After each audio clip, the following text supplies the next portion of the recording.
దేవుని పరిశుద్ధమైన నామమునకు స్తోత్రం కలుగునుగాక. కూడి వచ్చిన మీ అందరికీ ప్రభు పేరట వందనాలు తెలియజేస్తూ ఉన్నాను. మన ధ్యానము యోహాను సువార్త 5వ అధ్యాయం.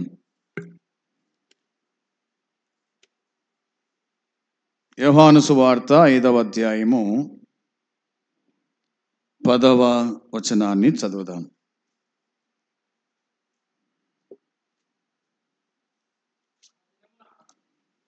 ఆ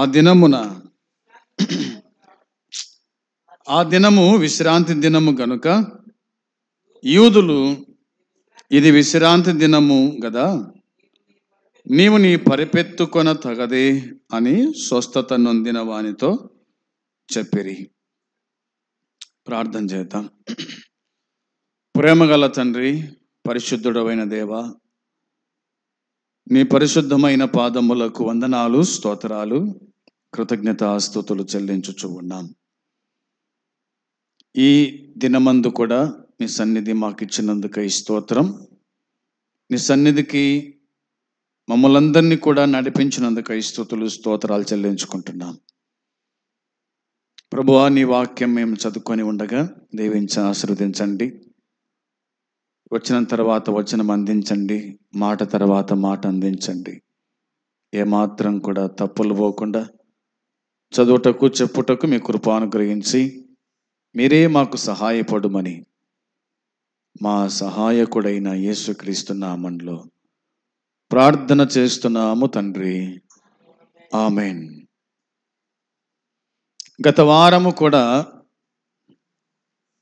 యోహాను సువార్త 5వ అధ్యాయము మొదటి 9 వచనాలు మనము ధ్యానం చేసినాం. యెరూషలేములో యేసుక్రీస్తు ప్రభువు ప్రవేశించుట, అక్కడ ఒక కోనేరు ఉండుట, ఆ కోనేటికి 5 మంటపాలు ఉండుట, అక్కడ అనేక రోగాలతో ఉన్న వారందరూ కూడా అక్కడ ఉండుట అనే విషయం కనిపిస్తుంది. గుడ్డివారేమి, కుంటివారేమి, ఊచకాలు చేతులు గలవారేమి, రోగులందరూ కూడా అక్కడనే ఉన్నారంట. ధర్మాసుపత్రి లెక్క అన్నమాట. ధర్మాసుపత్రికి అందరు వెళ్తారు. డబ్బున్నోడే ప్రైవేట్ హాస్పిటల్కు వెళ్ళేది. ఆ కోనేటిలో దేవదూత దిగినప్పుడు ఏ వ్యక్తి అయితే ఎట్టి వ్యాధి గలవాడైనా మొదట దిగి బాగుపడి అక్కడి నుంచి దేవుణ్ణి స్తుతించుకుంటూ వెళ్ళిపోయిన వారు కొందరు. దాన్ని ఈ విధంగా చెప్పుకోవచ్చునేమో, స్వస్థతశాల అని చెప్పుకోవచ్చునేమో. కాబట్టి చాలామంది ఇప్పుడు స్వస్థతశాల అని ఏర్పాటు చేసి మీటింగులు పెట్టుకుంటున్నారు. స్వస్థత పొందేవారు కొందరు, పొందకుండా పోయేవారు కొందరు. ఏదేమైనా యేసు ప్రభువు సంచరించిన దినాల్లో ప్రత్యేకించి ఒక వ్యక్తి అక్కడ మనకు కనిపిస్తాడు. అతని పేరేమి రాయలేదు, కానీ అతనికి ఉన్నటువంటి రోగము గురించి రాయబడింది. అతడు ఎన్ని ఏళ్ళు అక్కడ పడి ఉన్నాడో అది కూడా రాయబడింది. ఎన్నేళ్ళంట? 38 సంవత్సరములు అని ఉంది. అతడు పడి ఉన్నాడు, స్వస్థత నొందలేకపోతూ ఉన్నాడు. ఎందుకంటే తన చెప్పిన మాట, దేవదూత వచ్చి నీళ్లు కదిలించినప్పుడు నన్ను కోనేటిలోకి దించుటకు నాకెవడు లేడు అన్నాడు. అయితే యేసు ప్రభు చెప్పిన మాట మనము చూడగా, నీవు లేచి నీ పరిపెత్తుకొని నీవు లేచి నీ పరిపెత్తుకొని నడువమని వానితో చెప్పినట్టుగా మనం చూస్తాం. వెంటనే వాడు స్వస్థత నొంది అక్కడి నుంచి వెళ్ళిపోయాడు. ఇవి మనము గత వారం ధ్యానము చేసినాం. యేసుక్రీస్తు ప్రభు ఆ రోగిని స్వస్థపరిచిన దినము ఏ దినము అంటే అది విశ్రాంతి దినము అని ఉంది. విశ్రాంతి దినము అని ఉంది. కాబట్టి ఆ దినం విశ్రాంతి దినము గనుక యూదులు ఇది విశ్రాంతి దినము కదా, నీవు నీ పరిపెత్తుకొన తగదే అని స్వస్థత నొందిన వానితో చెప్పినారు. ఇది విశ్రాంతి దినము కదా, ఇది పరిశుద్ధ దినము కదా, నువ్వెలాగూ పరిపెత్తుకున్నావు, నువ్వెలాగూ నడుస్తూ ఉన్నావు, నువ్వెలా స్వస్థత నొందినావు అని తనను ప్రశ్నించినారన్నమాట, అడిగినారు. అడిగితే తనేమన్నాడు? వచనం 11లో, అందుకు వాడు, నన్ను స్వస్థపరిచిన వాడు నీ పరిపెత్తుకొని నడువమని నాతో చెప్పాను అని అన్నాడు. వారన్నారు, నీ పరిపెత్తుకొని నడువమని నీతో చెప్పిన వాడెవడని వాణ్ణి అడిగితే వాడన్నాడు, ఆయన ఎవడో స్వస్థత నొందిన వానికి తెలియలేదు.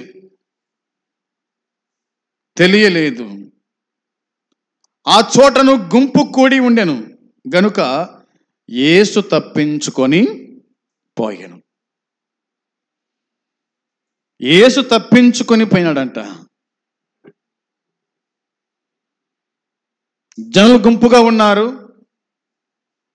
వాడిని బాగు చేశాడు ఆయన. అక్కడి నుంచి ఆయన వెళ్ళిపోయినాడు. అంతే, తాను ఏం చేయాలనో ఆ పని చేశాడు. అక్కడి నుంచి వెళ్ళిపోయినాడు. ఇక్కడ ఒక మాట మనం గమనించు వారమై ఉండాలి. తర్వాత మనం చదువుకుందాం కింద వచనాలు 14 విశ్రాంతి దినము అనే మాట అక్కడ కనిపిస్తూ ఉంది. యూదుల చట్ట ప్రకారంగా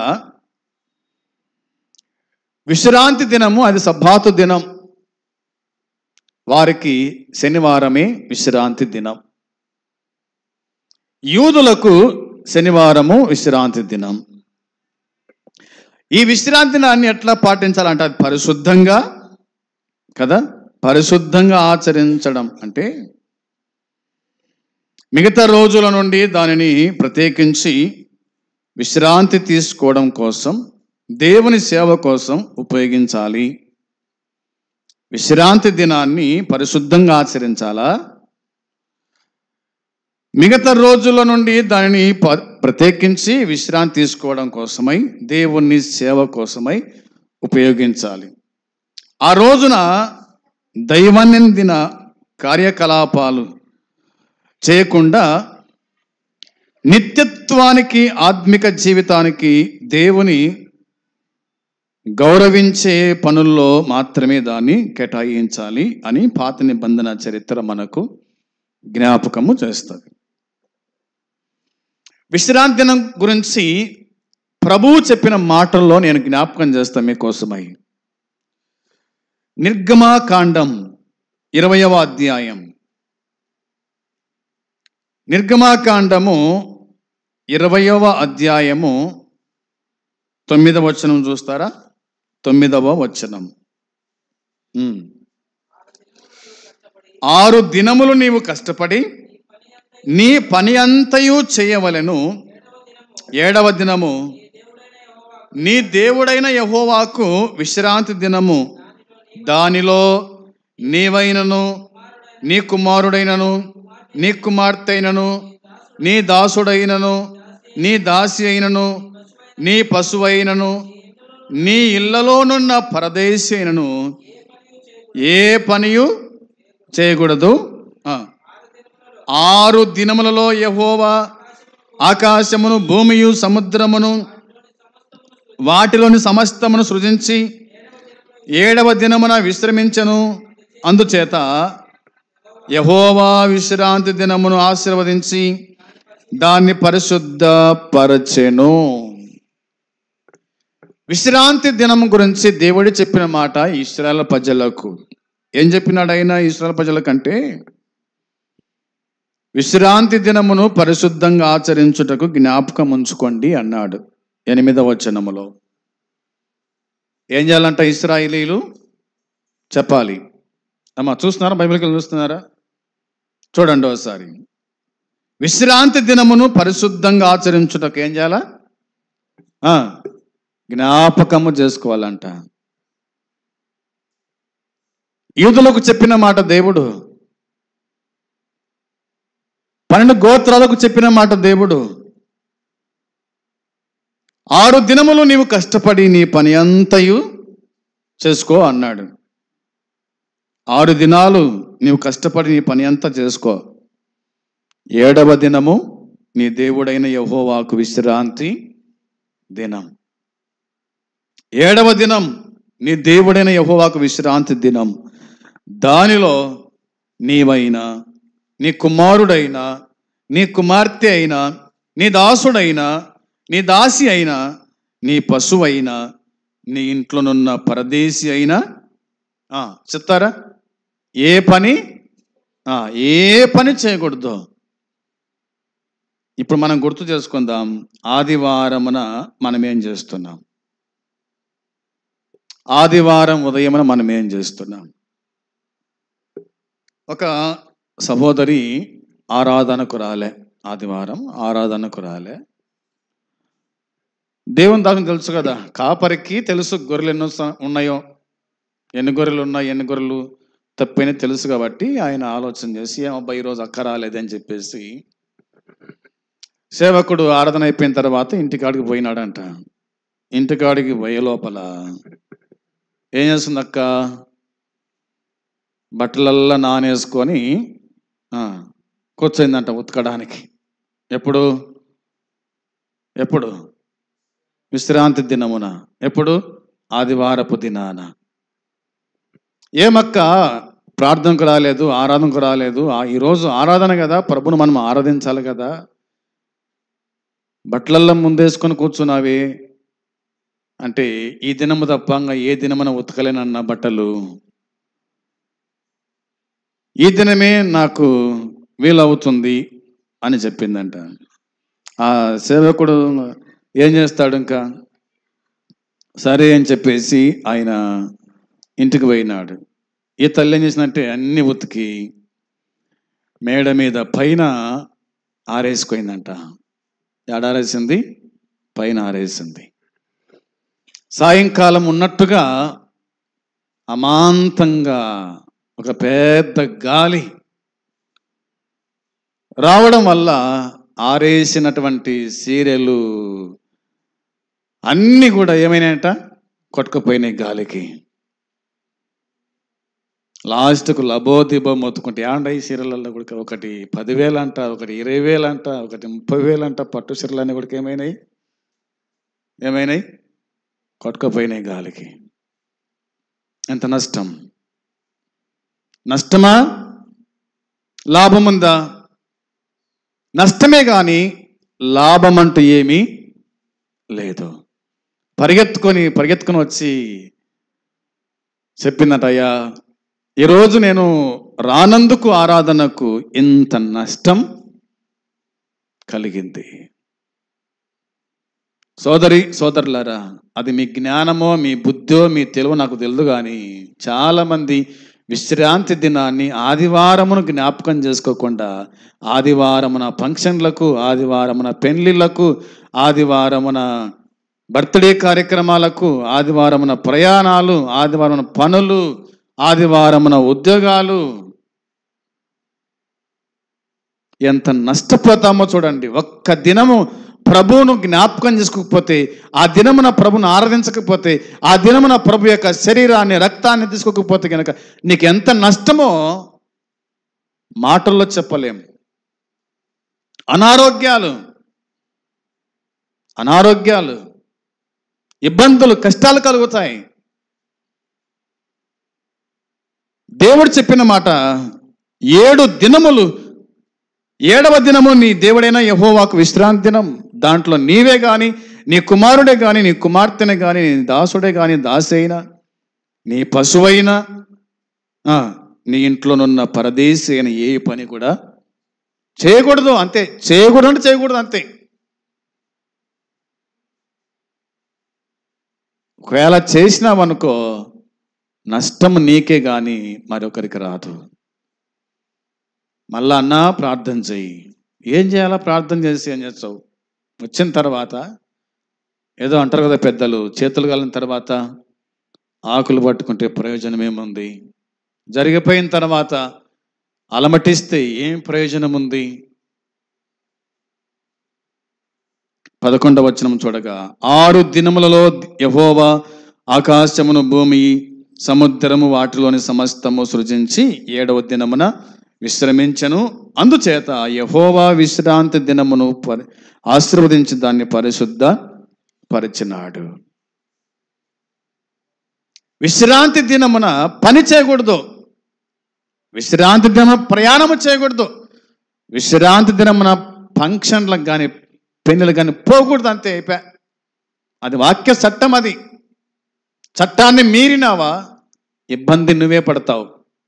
దానికి ఎవరు బాధ్యులు కాదు. నువ్వే ఇబ్బంది పడతావు. అంతకు మించి ఎక్కువ ఖర్చు పెడతాడు. నీ మీద భారం పెట్టినప్పుడు ఏం చేస్తావు? ఇటు ఆరోగ్యము నష్టం, ఇటు డబ్బు నష్టం, ఇటు ఒళ్ళు నష్టం. అవునా? జ్ఞాపకం ఉంచుకో అని అన్నాడు. యెషయా గ్రంథం చూడండి. యెషయా గ్రంథం 58వ అధ్యాయము 13-14 వచనాలు చదవాలి. యెహోవా నిన్ను 58వ అధ్యాయం యెషయా గ్రంథం 13-14.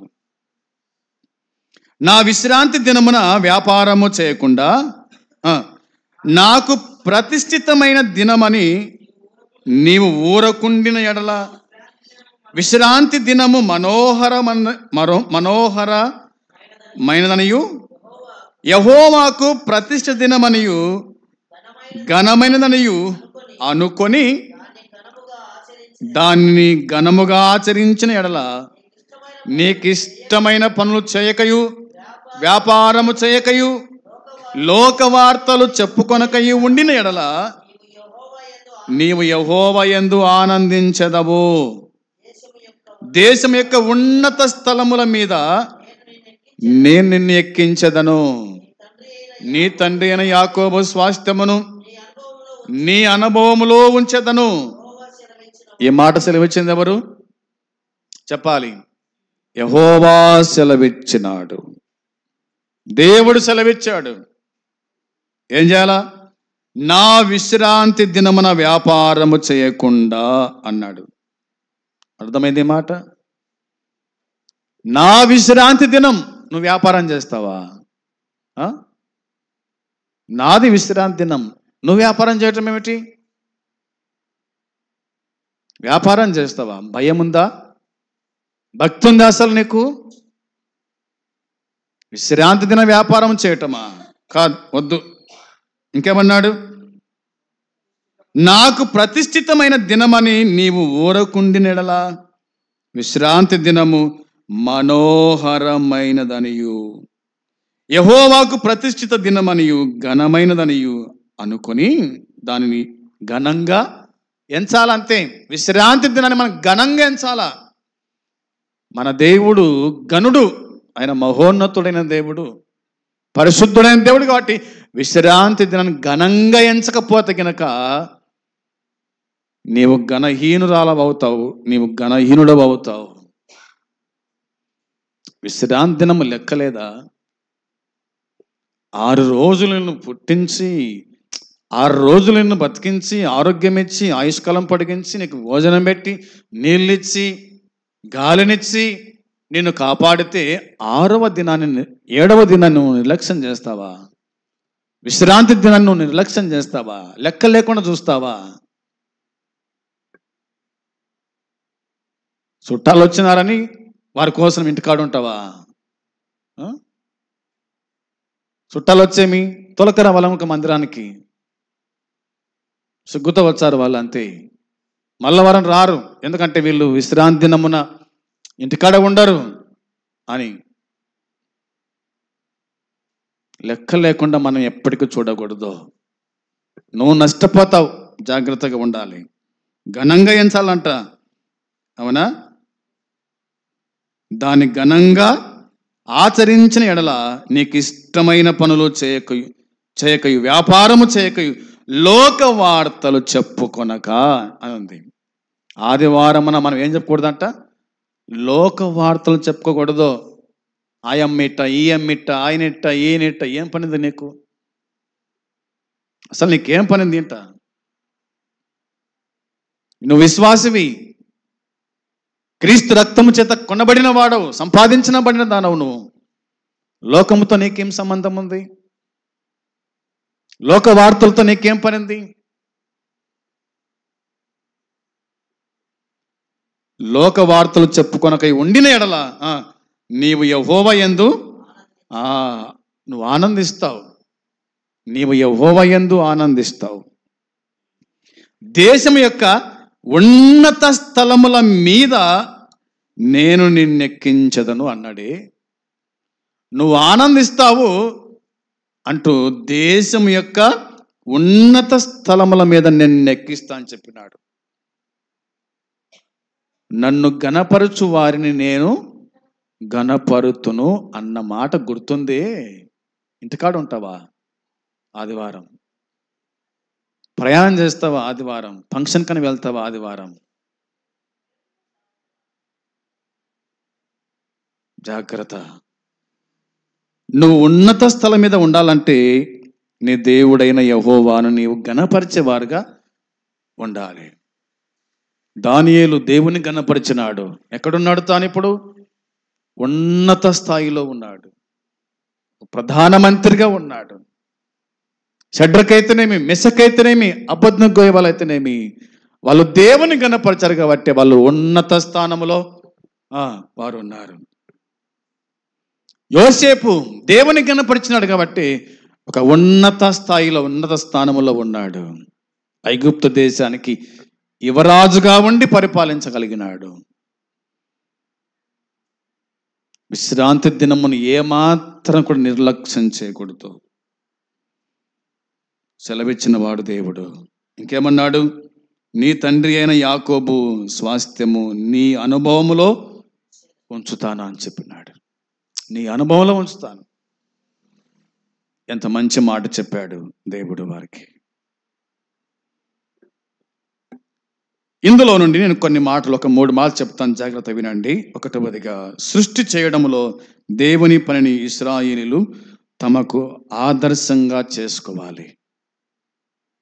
ఎలా ఆదర్శంగా చేసుకోవాలి అంటే, మనం చదువుకున్నాం నిర్గమకాండం 20:11 మనం చదువుకున్నాం. జాగ్రత్తగా మనము ఆచరించు వారమై ఉండాలని వాక్యం చెబుతుంది. రండి, ఆదికాండం 2వ అధ్యాయము 2-3 వచనాలు. ఆదికాండం 2వ అధ్యాయము 2-3 వచనాలు చదవాలి. దేవుడు తాను చేసిన తన పని 7వ దినములోగా సంపూర్తి చేసి, తాను చేసిన తన పని అంతటి నుండి 7వ దినమున విశ్రమించెను. కాబట్టి దేవుడు ఆ 7వ దినమును ఆశీర్వదించి పరిశుద్ధపరచెను.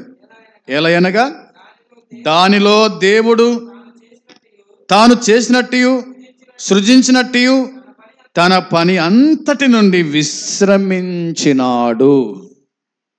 విశ్రమించినాడు అంట. జాగ్రత్తగా ఈ మాటలు మనము ఆలకించు వారమై ఉండాలి. దేవుడు ఆ 7వ దినమును ఆశీర్వదించి పరిశుద్ధపరిచినాడు.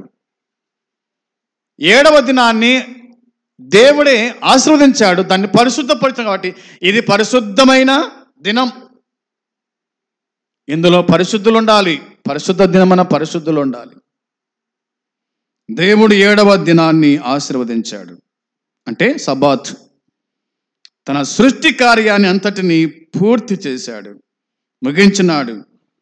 జ్ఞాపకార్థంగా దానిని పవిత్రమైన దినంగా, ప్రత్యేకమైన విశ్రాంతి దినంగా ఆయన కేటాయించాడు. తర్వాత తనపై నమ్మకం ఉంచిన వారికి సబ్బాతు దీవెనకరమైన రోజుగా ఆయన చేసినాడు. సబ్బాతు దినాన్ని దేవుడు వారికి దీవెనకరమైన దానిగా చేశాడంట ఇశ్రాయేలులకు. నిర్గమకాండం 28లో ఆ మాట ఉంది. దానిని విశ్రాంతి దినంగా, ఆరాధన దినంగా, తనతో సహవాసం దినంగా ఆయన ఎంచాడు. తనతో సహవాసం చేయాలని. ఆదివారమున మనం ఏం చేయాలా? దేవునితో సహవాసం చేయాల, దేవునితో ఉండాల అని ఆయన ఇష్టపడుతూ ఉన్నాడు. ఆయన ఇష్టపడిని బతికించినాడు. దేవునితో సహవాసం చేయాల, దేవునితో ఉండాల, దేవుణ్ణి ఆత్మతో సత్యముతో ఆరాధించాలని ఆయన విశ్రాంతి దినమును నీకు ఇచ్చాడు. నిర్గమకాండం 16:29 చదువుతారా? 16:29. నిర్గమకాండం 16:29. చూడుడి, నిశ్చయముగా సెలవిచ్చను కనుక 6వ దినమున చాలు. కాబట్టి గుర్తు పెట్టుకుందాం. దేవుని వాక్యము మనకు చెప్తున్న మాట ప్రకారంగా మనం ఆలోచన చేసినప్పుడు చూడుడి అన్నాడు అనమాట. చూడండి, ఇక్కడ చూడండి అన్నాడు, ఇక్కడ చూడండి అన్నాడు అనమాట. నిశ్చయముగా యెహోవా ఈ విశ్రాంతి దినమును ఆచరించుటకు సెలవిచ్చాను. విశ్రాంతి దినాన్ని ఆచరించడానికి సెలవిచ్చాడంట. అందుకోసమే శనివారము కూర్చుకునేది మీకు శనివారం సరిపోతుంది, ఆదివారం కూడా సరిపోతుంది. ఈ దినాన ఉదయకాలమే ఆరాధనకు రమ్మని పిలుద్దామని అట్లా పోతే ఇక వాళ్ళ పని మీద వాళ్ళు ఉన్నారన్నమాట. ఇంకా రండన్నా ఆరాధనకు ఈరోజు ఆదివారం కదా అంటే, ఎదుగో ఈ పని పెట్టుకున్నామన్నా, ఈ పని పెట్టుకున్నారంట. ఏ పని పెట్టుకున్నారు? ఏమి తిందామా, ఏమి త్రాగుదామా అనే పని పెట్టుకున్నారు. అర్థమైంది మాట? ఆదివారం అనగా తిన్నిక తాగనిక కాదు, ముందు దేవుణ్ణి ఆరాధించాలా, తర్వాతనే తిని తాగేది. తిని తాగడం అంటే ఆహారం తినాలి, నీళ్ళు తాగాలంతే. ఆదివారం ఎగ్గొట్టారు, ఆరాధన ఎగ్గొట్టినారు. నోవాహు దినాలు ఎలాగున్నాయి, లోతు దినాలు ఎలాగున్నాయి? తింటున్నారు, తాగుతున్నారు, నాడుతున్నారు, పెళ్ళిళ్ళు చేస్తున్నారు, పెళ్లికిచ్చుతూ ఉన్నారు. అంతలోగా జలప్రలయం వచ్చింది, కొట్టుకొని పోయింది. ఆకాశం నుంచి అగ్ని కురిచింది, అందరినీ కాల్చివేసింది. లబో దిబో అంటే ఏముంది? ఇంకా నువ్వు వినలే కదా దేవుని మాట. దేవుని మాట వినకపోతే దేవుడు శిక్షిస్తాడు, జాగ్రత్త, జ్ఞాపకం ఉంచుకో అని దేవుని వాక్యం చెబుతుంది. ఇక రెండవదిగా నేను గుర్తు చేస్తాను మీకోసమై. నిర్గమకాండం 31వ అధ్యాయము 13వ వచనం. నిర్గమకాండం 31వ అధ్యాయము 13వ వచనం చూడాలి. ఇశ్రాయేలీలతో నిజముగా మీరు నేను నియమించిన విశ్రాంతి దినములను ఆచరింపవలెను, మిమ్మును పరిశుద్ధపరచు యెహోవాను నేనే అని తెలుసుకున్నట్లు అది మీ తరతరములకు నాకును మీకును గుర్తగును అన్నాడు. యెహోవా మోషేతో ఇట్లా నేను అనే మాట మనకు కనిపిస్తూ ఉంది. వారు దేవునికి చెందినవారు అనడానికి సబ్బాత్ ఒక సూచన. అందుకోసమే వాక్యం చెప్తున్న మాట గుర్తు చేస్తుంది కదా. మోసే, నీవు ఇశ్రాయేలుతో ఇలా చెప్పు అన్నాడు, నిజముగా మీరు నేను నియమించిన విశ్రాంతి దినములను ఆచరింపవలెను.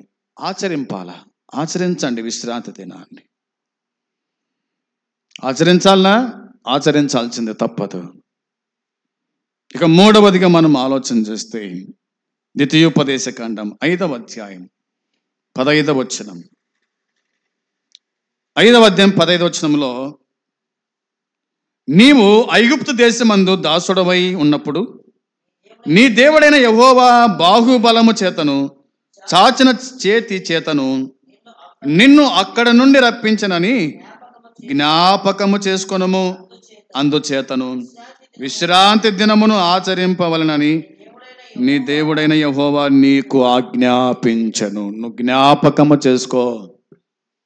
ఐగుప్తు దాస్య విముక్తిని అది వారికి జ్ఞాపకము చేస్తూ ఉంది. ఐగుప్తు దేశం వాళ్ళు బానిసలుగా ఉన్నారు. దేవుడు వారిని విడిపించినాడు, దాస్యములను విడిపించాడు, దాస్యపు కట్ల నుంచి విడిపించినాడు, వారికి స్వేచ్ఛ అనుగ్రహించాడు. పితరులతో చేసిన వాగ్దాన దేశం కానాను దేశం నడిపిస్తూ ఉన్నాడు. మీరు జ్ఞాపకం చేసుకోండి అన్నాడు. ఏం చేయాలా? జ్ఞాపకం చేసుకోవాలా. నీవు ఐగుప్తు దేశమందు దాసుడవై ఉన్నప్పుడు నీ దేవుడైన యెహోవా బాహుబలము చేత చాచిన చేతి చేతను నిన్ను అక్కడి నుండి రప్పించినని జ్ఞాపకము చేసుకో. జ్ఞాపకం చేసుకో. నీ పూర్వస్థితి ఎలాగుంది, ఇప్పుడు ఎలాగుందో జ్ఞాపకము చేసుకో. ఇవి పాత నిబంధన యొక్క విశ్రాంతి దిన ఆచారం గురించి దేవుడు ఇశ్రాయేలు ప్రజలకు చెప్పిన మాట. ఇప్పుడండి కొత్త నిబంధనకు వచ్చేస్తే, క్రొత్త నిబంధనలో రాయబడిన మాట చూద్దాం. మత్తయి సువార్త 12వ అధ్యాయము. మత్తయి సువార్త 12వ అధ్యాయము 1 నుంచి 14 వరకు నేను చదువుతాను. జాగ్రత్తగా ఆలకించండి. ఆ కాలమందు యేసు విశ్రాంతి దినమున పంట చేలలో పడి వెళ్ళొచుండగా ఆయన శిష్యులు ఆకలిగొని వెన్నులు తురించి తినసాగిరి. పరిసయ్యులు అది చూచి, ఇదిగో విశ్రాంతి దినమున చేయకూడదని విశ్రాంతి దినమున చేయకూడనిది నీ శిష్యులు చేయుచున్నారని ఆయనతో చెప్పగా, ఆయన వారితో ఇట్లన్నాడు, తానును తనతో కూడా నున్న వారును ఆకలిగొని ఉండగా దావీదు చేసిన దాన్ని గురించి మీరు చదవలేదా? అతడు దేవుని మందిరములో ప్రవేశించి యాజకులే తప్ప తానైనను తనతో కూడా ఉన్నవారైనను తినకూడని సముఖపు రొట్టెలు తినెను. మరియు యాజకులు విశ్రాంతి దినమున దేవాలయములో విశ్రాంతి దినమును ఉల్లంఘించియు నిర్దోషులై ఉన్నారని మీరు ధర్మశాస్త్రమందు చదవలేదా? దేవాలయము కంటే గొప్పవాడిక్కడ నున్నాడని మీతో చెప్పుచున్నాను. మరియు కనికరమునే కోరుచున్నాను గాని బలిని నేను కోరను అను వాక్య భాగం మీకు తెలిసి ఉంటే నిర్దోషులను దోషులని తీర్పు తీర్చకపోదురు. కాగా మనుష్య కుమారుడు విశ్రాంతి దినమునకు ప్రభువై ఉన్నాడనెను. ఆయన అక్కడి నుండి వెళ్ళి వారి సమాజ మందిరములో ప్రవేశించినప్పుడు, ఇదిగో ఊచ చేయగలవాడొకడు కనబడెను. వారాయన మీద నేరం మోపవలనని, విశ్రాంతి దినమున స్వస్థపరచుట న్యాయమా అని ఆయనను అడిగిరి. అందుకు ఆయన, మీలో ఏ మనుషునికైనను నొక గొర్రె ఉండి అది విశ్రాంతి దినమున గుంటలో పడిన ఎడల దాన్ని పట్టుకొని పైకి తీయడా? గొర్రె కంటే మనుషుడెంతో శ్రేష్ఠుడు. కాబట్టి విశ్రాంతి దినమున మేలు చేయుట ధర్మమే అని చెప్పి ఆ మనుషునితో, నీ చేయి చాపమనెను. వాడు చేయి చాపగా రెండవ దాని వలె అది బాగుపడెను.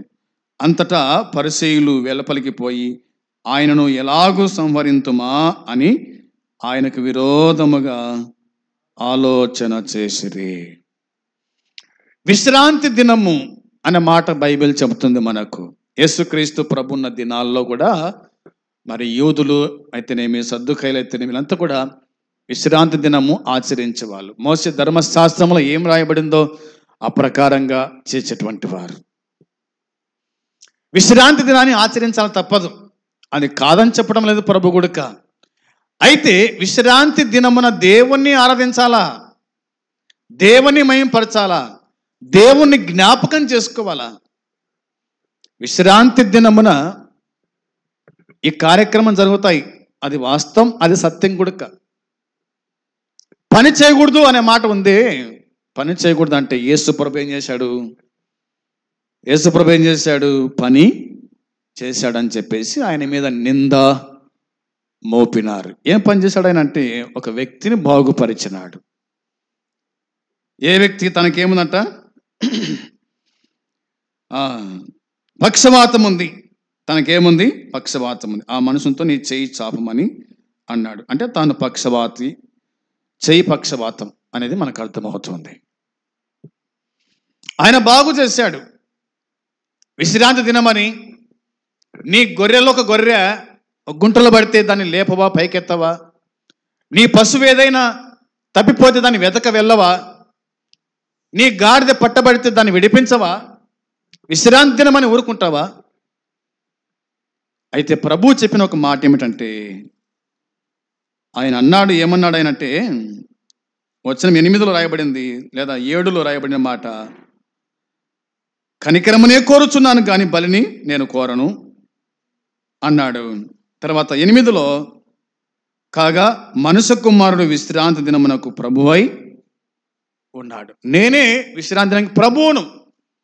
మీరు నన్ను ఆరాధించాలా, మీరు నన్ను పూజించాలా, గణపరచాలా, కానీ మీరు నన్ను ఆరాధించటం లేదు, మీరు నన్ను గణపరచటం లేదు, మీరు నన్ను పూజించటము స్తుతించటము లేదే అని ప్రభువు చెప్పిన మాట. 6వ వచనంలో ఏముందంటే, దేవాలయం కంటే గొప్పవాడు ఇక్కడ ఉన్నాను. నేను దేవాలయం కంటే గొప్పవాడిని. ఈ దేవాలయం మీరు చూస్తున్నారు, దీనికంటే గొప్పవాడిని నేనే కదా అని ఆయన చెప్పినాడు. అందును బట్టి మనకు అర్థమైన మాట ఏమిటంటే, రండి యోహాను సువార్తకు వచ్చేద్దాం. 5వ అధ్యాయం. యోహాను సువార్త 5వ అధ్యాయములో రాయబడిన మాట చదువుదాం. 10వ వచనములో, ఆ దినం విశ్రాంతి దినము గనుక యూదులు ఇది విశ్రాంతి దినము కదా, నీవు నీ పరిపెత్తుకొన తగదే అని స్వస్థత నొందిన వానితో చెప్పిరి. సోదరి సోదరులారా, 38 ఏళ్ళ నుంచి అతడు కోనేటి కడబడినాడే, ఒక్కడైనా పట్టించుకున్నాడా యూదుడైన వాడు? ఈ మాటలు చెప్తున్నారే, ఈ మాట పలుకుతున్నారే వాళ్ళు, ఆవురా ఈ నేను లేయడం అన్నావే అని ఒక్కరోజైనా విశ్రాంతి దినం కాకుండా, శనివారం కాకుండా మిగతా రోజుల్లో వచ్చి సాయం చేయొచ్చు కదా వీళ్ళంతా కూడా. వీళ్ళలో ఏముందంటే, వీళ్ళలో స్వార్థం ఉంది. ఒకడు బాగుపడుతుంటే ఓర్వలేరు, ఒకడు చెడిపోతుంటే చెయ్యూతనివ్వలేరు. ఇలాంటి వాళ్ళు యేసుక్రీస్తునకు ప్రశ్న వేస్తూ ఉన్నారు. బాగుపడినవని అడుగుతూ ఉన్నారు. నువ్వెందుకు బాగుపడినావు అంటే, వాడు అట్లే ఉండాలనా? ఇప్పటికే 38 ఏళ్ళు అయిపోయింది, వాడు అట్లే ఉండాలనా ఆ స్థితిలోనే? వాడు బాగుపడకూడదా? వాడు స్వస్థత పొందకూడదా? అది వారికి ఇష్టం లేదు. అందుకే ఇది విశ్రాంతి దినం కదా, నువ్వు నీ పరిపెత్తుకున్న తగదే అని అడిగారు. అందుకు వాడు అన్నాడు, నన్ను స్వస్థపరిచిన వాడు నీ పరిపెత్తుకున్నాడు అని నాతో చెప్పినాడు. నన్ను స్వస్థపరిచిన వాడు నీ పరిపెత్తుకున్నాడు అని చెప్పినాడు. ఆయన చెప్పాడు కాబట్టి నేను నడిచినాను, నా పరిపెత్తుకుని నడిచినాను చెప్పినాడు. వారు అన్నారు, నీ పరిపెత్తుకున్నాడు అని నీతో చెప్పిన వాడెవడు అని మరలా అడిగినారు. ఆయన ఎవడో స్వస్థత నొందిన వానికి తెలియలేదు. ఆయన ఎవరో తనకు తెలుదు. వచ్చినాడు, కూర్చున్నాడు, నువ్వు బాగుపడతావా అన్నాడు. తాను వేరే మాట చెప్పినప్పటికీ ప్రభు అన్నాడు, నీ పరిపెత్తుకొని నువ్వు నడిచిపో అన్నాడు. అంతే. వాడు వెంటనే తన పరిపెత్తుకొని నడిచిపోయినాడు. కానీ ఆయన తప్పించుకొని అనే మాట ఉంది కదా, ఆ మాట చూడండి 13వ వచనంలో, ఆ చోటను గుంపు కూడి ఉండెను గనుక యేసు తప్పించుకొని పోయెను అనే మాట. యేసు తప్పించుకొని పోయెను అనే మాట ఉంది. తర్వాత ఏముందంటే, వచనం 15 చూడండి. వాడు వెళ్ళి తన్ను స్వస్థపరిచిన వాడు యేసు అని యూదులకు తెలియజేశాను. ఈ కార్యములను విశ్రాంతి దినమున చేసినందున యూదులు ఆయనను హింసించిరి అన్నమాట ఉంది. స్వస్థపరిచిన వాడు యేసు. స్వస్థపరిచిన వాడు యేసు. యేసు అనగా రక్షకుడు, ఆయన రక్షించువాడు. యూదులు ఆయన హింసించారంట. నువ్వు ధర్మశాస్త్రం పాటించటం లేదు, విశ్రాంతి దినం పాటించటం లేదు అని హింసించారంట. విశ్రాంతి దినాన్ని ఇచ్చిన వాడే ఆయన. విశ్రాంతి దినమునకు ప్రభువు ఆయన, ఆరాధికుడు ఆయన. ఆరాధించే మనము ఆరాధించవని హింసిస్తున్నామంటే మనకు ఆయన కంటే జ్ఞానం ఎక్కువ ఉందనా? అవునా?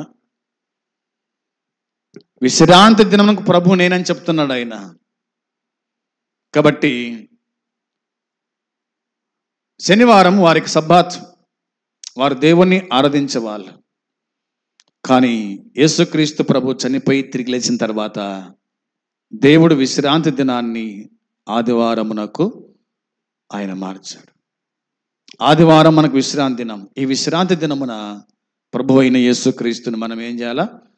ఆరాధించు వారమై ఉండాలి, ఆయనను ఘనపరచు వారమై ఉండాలని దేవుని వాక్యం మనకు తెలియజేస్తుంది. ఒక మాట ఏమిటంటే, ఇక విశ్రాంతి దినానికి ప్రభువే ఆయనే కాబట్టి ఆయన స్వస్థపరచగలుగుతాడు, ఆయన బాగు చేస్తాడు. ఆయన వచ్చింది ఎందుకోసం వచ్చినాడు? ఆయన గురించి రాయబడిన మాట ఏమిటి? మరి యెషయా గ్రంథంలో మనం చూస్తాం, గుడ్డివారి కన్నులు తెరవజేయడానికి, కుంటి వారిని బాగు చేయడానికి, శరీరంలో ఉన్న వారికి విడుదల కలిగించడానికి, చనిపోయిన వారిని తిరిగి లేపడానికి వచ్చినాడు కదా ఆయన. ఆయన గురించి రాయబడింది కదా, వాక్యం చెబుతుంది కదా. ఆయన వచ్చిన పని ఆయన నెరవేర్చినాడు. దానికి ఇంత తప్పు పట్టి ఆయన హింసించారంట.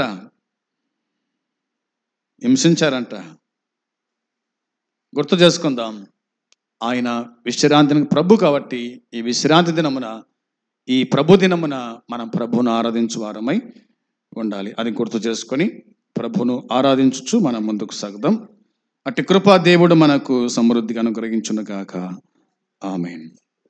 ప్రార్థన చేద్దాం.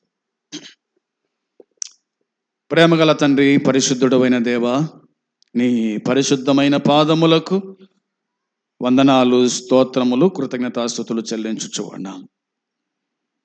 మీరు మాకు అందించిన ఈ మాటలను బట్టి స్తోత్రం, స్తుతులు చెల్లించుకుంటున్నాం. విశ్రాంతి దినమున మీరు స్వస్థపరిచిన విధానాన్ని బట్టి యూదులు హింసించరని రాయబడిన మాట జ్ఞాపకం చేసుకుంటున్నాం. విశ్రాంతి దినమునకు ప్రభుడవు నీవేన సంగతి వాళ్ళు మర్చిపోయారు. తండ్రి, మీకు స్తోత్రాలు, స్తుతులు చెల్లిస్తున్నాం. మీరు మాకు జ్ఞాపకం చేశారు. విశ్రాంతి దినమును మేము ఆచరించుట కృప దయచేసి, అనగా నేను ఆత్మతో సత్యముతో ఆరాధించుటకు మీ కృప దయచేసి కాపాడి సహాయపడమని, కుడి వచ్చిన ప్రతి కుటుంబాన్ని దీవించి ఆశీర్వదించండి. అనారోగ్యాలతో ఉన్న వారికి ఆరోగ్యాలు దయచేయండి. రక్షణ, వారికి మారు మనస్సు అనుగ్రహించి మీ కృప దయచేయమని ప్రార్థన జ్ఞాపకం చేసుకుని దర్శించమని, అందరిని దీవించి పంపమని మా ప్రభు అయిన యేసుక్రీస్తు నామములో ప్రార్థించి అడిగి స్తుతించి పొంది ఉన్నాము తండ్రి. ఆమేన్. పరలోకమందున తండ్రి ప్రేమ, మన ప్రభు అయిన యేసుక్రీస్తు కృప, పరిశుద్ధాత్మ సన్నిధి సహవాసము కూడి వచ్చిన మనకు సకల పరిశుద్ధులకు ఇప్పుడు ఎల్లప్పుడు సదాకాలము తోడై ఉండును గాక. ఆమేన్. మంచిది. అందరికీ వందనాలు.